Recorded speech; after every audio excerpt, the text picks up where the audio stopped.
কার এরকম ভরসা আছে যে হুজুর আমি এত আমল করেছি, আমার আমলের বদৌলতে আমি জান্নাতে ঢুকবো? কে কে আছেন দেখি? আল্লাহর ওলি আছে এরকম কোন? আল্লাহর ওলি হ্যাঁ আছে? নাই। আল্লাহর হাবিব বললেন আল্লাহর রহমত ছাড়া, ভালোবাসা ছাড়া কেউ কোনোদিন জান্নাতে ঢুকতে পারবে? আম্মা জান আয়েশা বললেন ইয়া রাসূলুল্লাহ আপনিও না? আল্লাহর হাবিব বললেন না আমিও না, তবে আল্লাহর রহমত তার দয়া সেদিন আমাকে ঘিরে রাখবে। মান নুকিশা উযিবা, যার হিসাব আল্লাহ সেদিন চাইবেন সে ধরা খেয়ে যাবে। সব সময় আল্লাহর কাছে এই দোয়াটা যেন আমরা করি, আল্লাহ কিয়ামতের দিন তুমি আমার হিসাব নিও না, আল্লাহ তুমি আমার বিচার বসিও না, আল্লাহ তুমি দয়া করে আমারে মাফ করে দিও। আল্লাহ যার বিচার করবেন ও জাহান্নামে যাবে, আর যার বিচার করবেন না সে জান্নাতে যাবে।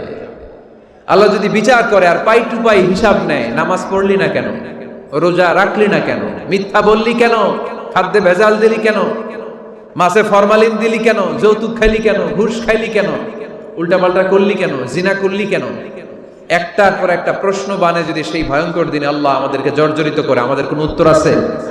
সেদিন আমাদের বাঁচার কোনো উপায় আছে? তাই আমরা সবাই আল্লাহর কাছে দোয়া করবো, আল্লাহ কোনো বিচার টিচার মানি না, কোনো বিচার করতে পারবে না, দয়া করবা। কথা কয় না? কি করবে? এবার আওয়াজ করে বলেন, বিচার চান না দয়া চান?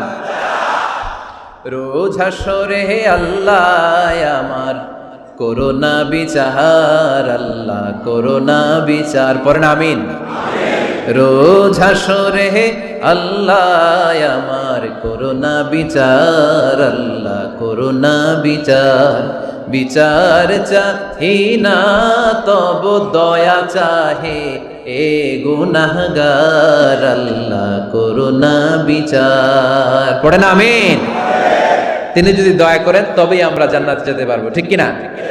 এজন্য আল্লাহ বললেন আর রহমানু আল্লামাল কুরআন খালাকাল ইনসান আল্লামাহুল বায়ান। আমি হলাম রহমান। কাফেররা বলে রহমানকে জানি না, রহমানকে চিনি না। আল্লাহ বলে রহমান রে চিনে না, আমার নাম রহমান, আমি দয়ালু, আমি মেহেরবান, ঠিক কিনা? এজন্য প্রতিদিন সূরা ফাতিহায় দ্বিতীয় আয়াতটা আমরা কি পড়ি? আর রহমান আর রাহিম, ঠিক কিনা? তিনি দয়ার সাগর, তিনি মায়ার সাগর। আমরা বললাম আল্লাহ ঠিক আছে আমরা বুঝেছি আপনি দয়ার সাগর, আর আপনি কি করেন? দ্বিতীয় আয়াতে আল্লাহ বললেন আল্লামাল কোরআন, আমি কোরআন শিক্ষা দেই। শুধু দয়ার সাগর হয়ে আমি আল্লাহ বসে থাকি নাই, তোমাদের হেদায়েতের জন্য আমি কোরআন নাজিল করে দিয়েছি। আল্লামাল কোরআন, আমি কোরআন শিক্ষা দেই। আমাদেরকে কোরআন শিখিয়েছে কে? বিশ্বনবীকে কোরআন শিখিয়েছে কে? আল্লাহ। এজন্য দুনিয়াতেও যারা কোরআন শিখায় তাদের মর্যাদা বাড়ায় দেয় কে? বাংলার জমিনে যারা কোরআন শরীফ শিখায় এদের মর্যাদা সবচেয়ে কম, এদের বেতন সবচেয়ে কম, এরা সমাজে সবচেয়ে বেশি অবহেলিত, ঠিক কি না? তা আল্লাহর কাছে এরা সবচেয়ে বেশি সম্মানিত। আল্লাহর হাবিব বললেন খায়রুকুম মান তাআল্লামাল কুরআন ওয়া আল্লামাহু, তোমাদের মধ্যে আল্লাহ তাআলার কাছে সবচেয়ে প্রিয় শ্রেষ্ঠ ওই মানুষটা যে নিজে কোরআন পড়ে আবার অন্যরে পড়ায় দেয়। সুবহানাল্লাহ পড়েন। আপনি যদি কাউরে শুধু সূরা ফাতিহাটা শিখান, কোন সূরা? সূরা ফাতিহাটা যদি শিখায় দেন, সে যতদিন সূরা ফাতিহা তেলাওয়াত করবে ওই তার তেলাওয়াতের একটা পার্সেন্টেজ সওয়াব আপনার আমলনামায় আছে না নাই? সে যদি আবার আরেকজনের শিখায়, ওই লোক যদি আবার আরেকজনের শিখায় দেয়, এরকম যতজনকে তারা শিখাবে প্রত্যেকের তেলাওয়াতের একটা পার্সেন্টেজ সওয়াব আপনার আমলনামায় ঢুকায় দিবে কে? এজন্য কোরআন নিজেও শিখবো, অন্যকেও শেখাবো। রাজি আছেন তো? আপনাদের এখানে মসজিদে কোরআন শিক্ষার আসর আছে নাকি? হ্যাঁ, এই যে বাড়ির পাশে যে একটা মসজিদ দেখলাম, কোরআন শিখায়। কিবার শিখায়? প্রতিদিন। কে শিখায়? ইমাম সাহেব। বেতন টেতন দেন তো? কত দেন? 1 লক্ষ মাসে? 5,000 বলে কি? এক একটা ইমামের কমসে কম 1 লক্ষ টাকা বেতন হওয়া দরকার, ঠিক কিনা? না খেয়ে না পড়ে অল্পতে তুষ্ট থেকে যারা শুকরিয়া করে এরা আমাদের আইম্মাতুল মাসাজিদ, মসজিদের ইমামরা, মসজিদের মুয়াজ্জিনরা। এক একটা মসজিদের মুয়াজ্জিনের গলা হবে এরকম বিশাল উঁচু।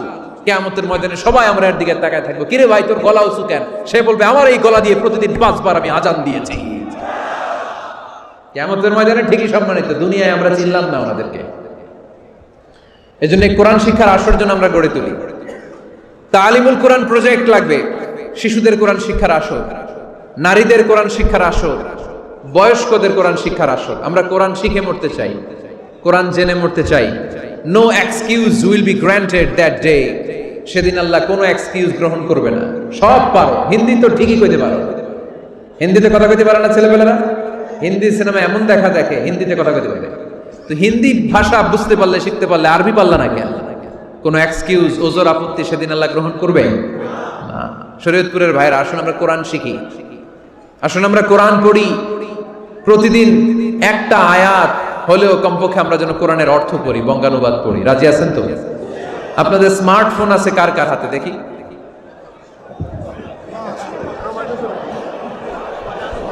আপনারা কি অ্যানালগ? স্মার্ট আপনি? মাশাআল্লাহ। তোমরাও কি স্মার্ট? হ্যাঁ, ঠিক আছে, হাত নামান, হাত নামান সবাই। তো এই যে স্মার্টফোন আসছে স্মার্ট বানাইতে, যেই ফোনের মধ্যে কোরআন নাই সে আনস্মার্ট, ঠিক কিনা? যার মোবাইলের ভেতরে কোরআনের অ্যাপস আছে, ডাউনলোড করে অ্যাপস রেখেছে, সেই হচ্ছে আসল smart. He is the real hero, he is the real smart. এজন্য মোবাইলের অ্যাপসের ভেতরে কোরআন ঢুকাইতে হবে। শরীয়তপুরের ছেলেরা খুব সহজ, অ্যান্ড্রয়েড সাইট ইউজ করলে প্লে স্টোরে যাও, যে তুমি বাংলা কোরআন লিখো চলে আসবে। আইফোন যদি ইউজ করো অ্যাপ স্টোরে যাও, ওখানে যে বাংলা কোরআন লিখো চলে আসবে। সহজ। এত সহজ হওয়ার পরেও আল্লাহ কি বললেন আমরা যদি না শিখি, না জানি, আল্লাহ কি ক্ষমা করবে? যা বলার সব আল্লাহ বলে দিয়েছে এই কোরআনে। এই কোরআনে শুরু হয়েছে বিসমিল্লাহির রহমানির রহিম দিয়ে, মানে বা দিয়ে। কি দিয়ে? চিল্লায় বলেন না, কি দিয়ে? বা দিয়ে। আর এই কোরআন শেষ হয়েছে সূরাতুন নাস দিয়ে, যে সূরার শেষ আয়াত হচ্ছে মিনাল জিন্নাতি ওয়ান নাস। বা আর সিন মিলাইলে কি হয়? বাস। এবার বাসে চড়ে শরীয়তপুর শহরে যাব। ওই বাস না, এই বাস মানে যথেষ্ট, এই বাস মানে সাফিসিয়েন্ট, কাফি।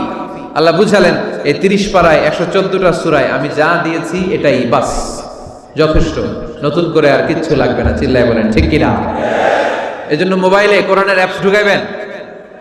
কে কে ঢুকাইবেন আজকে থেকে দেখি? আমারে দেখানোর জন্য হাত তুলছেন? দেখাতে হবে একজন রে, তিনি কে? আল্লাহর দেখান, আল্লাহর ফেরেশতারে দেখান। এখন কই মারছে হাত? আল্লাহর ফেরেশতার কথা কইছি, আর ভয় ঢুকছে। ঢুকাবেন, ঢুকাবেন।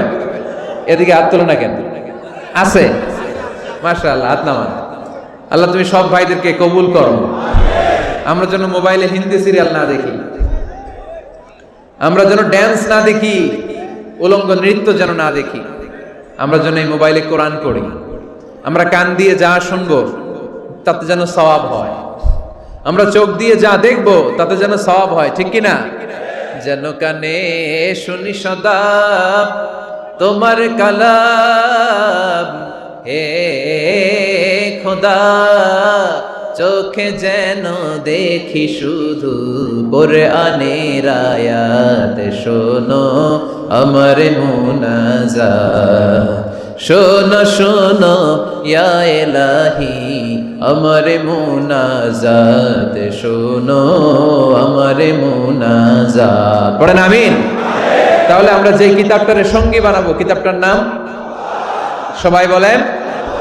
আমরা যে কিতাবটারে বন্ধু বানাবো, এই কিতাবটার নাম, এটা আল্লাহর কিতাব। এই কিতাব সংরক্ষণের দায়িত্ব নিয়েছে কে? এই কিতাবকে কেউ ধ্বংস করতে পারবে? এই কিতাবের পিছু লেগে কেউ সুবিধা করতে পারবে? এই কিতাবের তাফসীর কেউ বন্ধ করতে পারবে? অসম্ভব। কোরআনের কথা ছড়িয়ে পড়বে যুগ থেকে যুগ, যুগান্তরে, দেশ থেকে দেশ, দেশান্তরে, ঠিক কিনা? এটা এমন কিতাব, এই কিতাবের পিছু লেগে লাভ নাই। এই কিতাবের বাণী ছড়িয়ে পড়বে গোটা বিশ্বময়। অনেকে অনেক ষড়যন্ত্র করেছে এই কিতাবকে ধ্বংস করে দেওয়ার জন্য। আমাদের এই খোদ ভারতবর্ষে ষড়যন্ত্র হয়েছিল। ব্রিটিশরা যখন চলে গিয়েছিল, ওরা প্ল্যান করেছিল এই কিতাবকে কি করে আমাদের থেকে ডিটাচ করা যায়, কেমন করে আলাদা করা যায়। এর একটা কমিটি করে দিয়েছে, আপনারা গবেষণা করে দেখেন এই ভারতবর্ষ থেকে কেমন করে কোরআন দূর করা যায়। তারা বুদ্ধি করে বলল এক কাজ করি, কারণ তাদের কোরআনের কপিগুলো মসজিদ থেকে বের করে আমরা আগুন দিয়ে জ্বালাই দিব, তাইলেই কোরআন শেষ।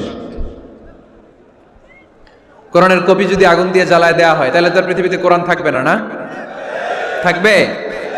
যদি আগুন লেগে ধ্বংস হয়ে যায়, ধ্বংস ধ্বংস হয়ে যায়, যদি আগুন লেগে যায় পুড়ে যায় পৃথিবীর সব বইয়ের দোকান, বিশ্ব থেকে হারাবে না পবিত্র কোরআন, বিশ্ব থেকে হারাবে না পবিত্র কোরআন। ঠিক কি না? পরে দেখলো না রিসার্চে গন্ডগোল আছে, অ্যানালাইসিস ভুল, আবার নতুন কমিটি পাঠালো তারা ইংল্যান্ড থেকে, 33 সদস্য বিশিষ্ট কমিটি। তারা এসে গবেষণা করে দেখলো না, এই কোরআন আগুনে জ্বালাই দিলে কোরআন দূর হবে না। কারণ আমরা ভারতবর্ষের হেফজখানাগুলোতে যে দেখেছি ছোট্ট বাচ্চারা মাথা দুলিয়ে দুলিয়ে কোরআন পড়ে, কোরআন তারা শুধু কাগজেই লিখে রাখে না, সিনার ভিতরে গেঁথে রাখে। ওই কোরআন মুসলমানদেরকে শিখিয়েছে কে?